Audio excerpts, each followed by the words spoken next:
Gulbarga city के हनुमान तांडा के anganwadi centre में लोकायुक्ता की रेड। बताया जा रहा है कि आज सुबह सुबह लोकायुक्ता के एसपी जॉन एंथोनी की निगरानी में लोकायुक्ता की टीम ने हनुमान तांडे के आंगनवाड़ी सेंटर में रेड करके बच्चों को जो दिए जाने वाले अंडे होते हैं यानी कि एग्स, उसके बारे में लोकायुक्ता की टीम ने इंक्वायरी की। एक अंडे का वजन 50 ग्राम होना चाहिए, लेकिन आंगनवाड़ी में जो अंडे दे रहे हैं सबसे छोटे अंडे दिए जा रहे हैं जिसका वजन 14 ग्राम से 34 ग्राम तक का है और काफ़ी छोटे छोटे हैं। ये लोग उसे सप्लाई कर रहे हैं और काफ़ी पुराना स्टॉक है। लोकायुक्ता की टीम ने बताया कि अंडे की लाइफ सिर्फ 10 दिन होती है और अंडे साबित होने चाहिए, डैमेज अंडे भी नहीं दे सकते हैं। मगर आंगनवाड़ी में ये सारी चीज़ें नेग्लिजेंसी से चल रही हैं। अंडे के ऊपर डेट भी होना चाहिए। इसके अलावा दीगर चीज़ों की भी इंक्वायरी चल रही है हर एक आंगनवाड़ी में। लोकायुक्ता की टीम ने रेड कर सारी चीज़ों की इंक्वायरी कर रही है। आइए देखते हैं एक रिपोर्ट। ಇದನ್ನು ಕರೆಕ್ಟ್ ಆಗಿ ಕಾಣ್ತಾ ಇಲ್ಲ. ಹೌದು ಸರ್, ಮಧ್ಯದಲ್ಲಿ ಇದೆ. ಎಲ್ಲ ಯೋಜನೆಗಳು ಅವರಿಗೆ ಮಕ್ಕಳಿಗೆ ಅವರಿಗೆಲ್ಲ ಪೌಷ್ಟಿಕ ಆಹಾರ ಹಾಕಬೇಕು ಅಂತ ಇರೋದು. ಅದೇ ಸಿಗ್ತಾ ಇಲ್ಲ ಅಂದ್ರೆ ವಾಟರ್ ಇರೋದು.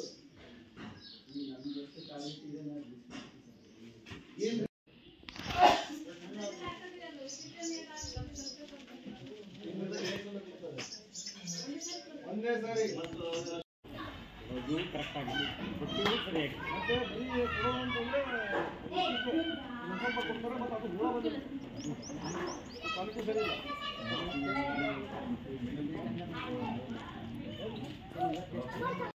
ಇಬ್ರಾಹಿಂ ಕನ್ನೂರು ಅಂತ ಸಿಡಿಪಿ ಬನ್ನಿ ಅಕ್ಕಿ ಕೊಡ್ತಾರೆ ನಮ್ಮ ನಿಮಗೆ ಅಕ್ಕಿ ಕೊಡ್ತಾರೆ ಎರಡು ಜಲ್ದಿ ದಿನ ಕೊಡಲ್ರಿ ಮಾಲ್ ಬರಣ ಕೊಡ್ತಾರೆ ತಿಂಗಳಿಗೆ ಮಾಲೇ ಕೊಡಲ್ರಿ ಮಾಲ್ ಬರಣ ಕೊಡ್ತಾರೆ ಇಲ್ಲಿಗೆ ಕೊಲ್ಲಿ ಕೊಡ್ತಾರೆ ಮಾಲ್ ಇಲ್ಲಿ ಬರ್ಲಾರ ಕೊಡ್ತಾರೆ ಮತ್ತೆ ಮಾಲ್ ಇಲ್ಲಿ ಬರ್ತಾರೆ ಸರ್ ಮಾಲೇ ಬರೋದು ತಿಂಗಳು ಒಂದು ಸರ್ತಿ ಎರಡು ಸರ್ತಿ ಬರೋದು ಅಷ್ಟೇ. ಮುಖ್ಯವಾಗಿ ಅಂಗನವಾಡಿಗಳಲ್ಲಿ ಈಗ ಮಕ್ಕಳಿಗೆ ಮತ್ತು ಈ ಗರ್ಭಿಣಿ ಸ್ತ್ರೀಯರಿಗೆ ಏನು ಕೊಡಬೇಕಂತ ಏನು ಸರ್ಕಾರದ ಯೋಜನೆ ಇದೆ, ಅವ್ರಿಗೇನು ಪೌಷ್ಟಿಕ ಆಹಾರ ಕೊಡಬೇಕನ್ನೋಂಥ ಯೋಜನೆ ಇದೆ. ಸೊ ಆ ಒಂದು ಸರಿಯಾಗಿ ಅದು ಕಾರ್ಯರೂಪಕ್ಕೆ ಬರ್ತಾ ಇಲ್ಲ. ಅದರಲ್ಲಿ ದುರ್ಬಳಕೆ ತುಂಬ ಆಗ್ತಾ ಇದೆ. ಅದರಿಂದ ಕ್ವಾಲಿಟಿ ಫುಡ್ ಸಿಗದೇ ಇರೋದರಿಂದ ಅವರ ಆರೋಗ್ಯ ಕ್ಷೀಣಿಸ್ತಾ ಇದೆ ಅನ್ನೋದು ನಮ್ಮ ಗಮನಕ್ಕೆ ಬಂದ ಕೂಡಲೇ ನಾವು ಅದಕ್ಕೆ ಒಂದು ಸ್ವಲ್ಪ ಈ ಅಂಗನವಾಡಿಗಳನ್ನು ಭೇಟಿ ಕೊಟ್ಟು ಈ ಕಲಬುರಗಿ ಶಹರದಲ್ಲಿರುವಂಥ ಅಂಗನವಾಡಿಗಳಿಗೆ ಭೇಟಿ ಕೊಟ್ಟಿದ್ದೀವಿ. ಸೊ ಇಲ್ಲಿ ನಮಗೆ ಕಂಡು ಬಂದಿದ್ದು ಅಂತಂದರೆ ಈ ಮೊಟ್ಟೆಗಳು ಮಿನಿಮಮ್ 50 ಗ್ರಾಮ್ ಇರಬೇಕಂತಿದೆ.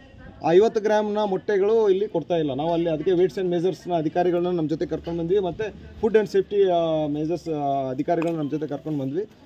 ಇಲ್ಲಿ ಪರಿಶೀಲಿಸಿದಾಗ ಅದು ಯಾವುದೋ 50 ಗ್ರಾಮ್ ಇದ್ದದ್ದು ಇಲ್ಲ. ಅವ್ರ ಜೊತೆಗೆ ನಮ್ಮ ವೇಟ್ಸ್ ಆ್ಯಂಡ್ ಮೆಜರ್ಸ್ ಅವರು ಪರಿಶೀಲಿಸಿದಾಗ ಕೆಲವೊಂದಿಷ್ಟು 23 ಗ್ರಾಮದ್ದು ಮೊಟ್ಟೆ ಇದ್ದದ್ದು ಇದೆ, 25, 30, 35 ಈ ರೀತಿ ಗ್ರಾಮ್ ಇದ್ದದ್ದು ಇದೆ. ಯಾವುದೋ 50 ಗ್ರಾಮದ್ದು ಮೊಟ್ಟೆನೂ ಇಲ್ಲ.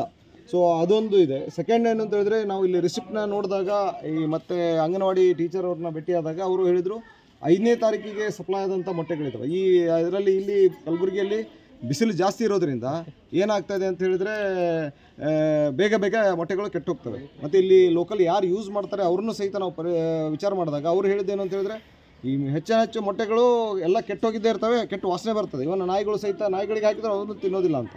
ಸೊ ಅಂಥ ಮೊಟ್ಟೆಗಳನ್ನ ಕೊಟ್ಟು ಆರೋಗ್ಯ ಹಾಳು ಮಾಡೋದಕ್ಕಿಂತ ಕೊಡದೇ ಇರೋದು ಒಳ್ಳೆಯದು ಅನ್ನೋದು ಜನರ ಅಭಿಪ್ರಾಯ.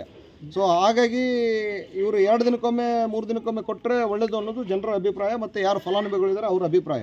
ಮತ್ತು ಈ ಮಕ್ಕಳಿಗೂ ಸಹಿತ ಅದು ಸರಿಯಾಗಿ ಇದಾಗ್ತಾಯಿಲ್ಲ. ಆಮೇಲೆ ಅವ್ರು ಏನು ಫುಡ್ ಪ್ಯಾಕೆಟ್ ಕೊಡ್ತಾ ಇದ್ದಾರೆ ನಾವು ವೆರಿಫೈ ಮಾಡಿದ್ವಿ. ಅದರಲ್ಲಿ ಬರೀ ಮ್ಯಾನುಫ್ಯಾಕ್ಚರಿಂಗ್ ಡೇಟ್ ಅಷ್ಟೇ ಕಾಣ್ತದೆ ಹೊರತು ಎಕ್ಸ್ಪೈರಿ ಡೇಟ್ ಇಲ್ಲ. ಎಕ್ಸ್ಪೈರಿ ಡೇಟ್ ಕಾಲಮ್ ಇದೆ, ಬಟ್ ಎಕ್ಸ್ಪೈರಿ ಡೇಟ್ನ ಮೆನ್ಷನ್ ಮಾಡಿಲ್ಲ.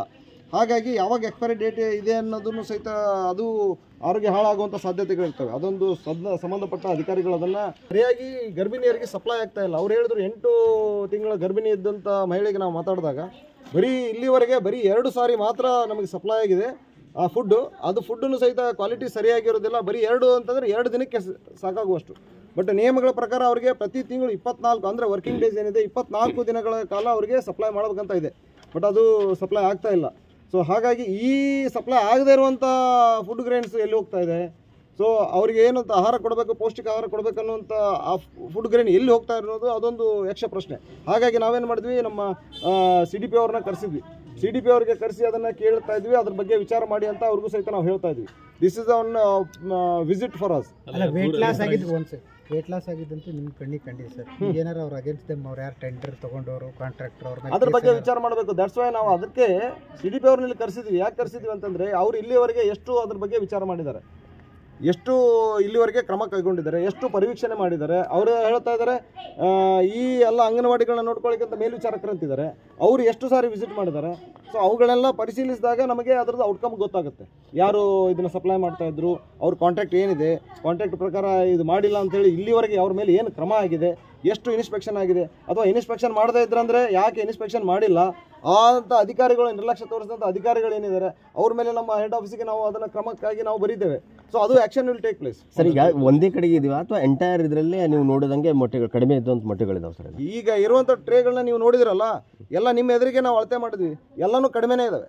ಯಾವುದು ಒಂದೂ ಬರ್ತಾ ಇಲ್ಲ. ಒಂದು ಮೊಟ್ಟೆ ಸರಿ ಇದ್ದದ್ದು ನಮ್ಗೆ ಕಂಡು ಬಂದಿಲ್ಲ. ಈಗ ಅದನ್ನೇ ಯಾರಿಗಾದ್ರೂ ನಮಗೆ ಕೊಟ್ಟರೆ ನಾವಂತೂ ದಯವಿಟ್ಟು ತೊಗೊಂಡು ಹೋಗೋದಿಲ್ಲ. ಆ ರೀತಿ ಇದೆ.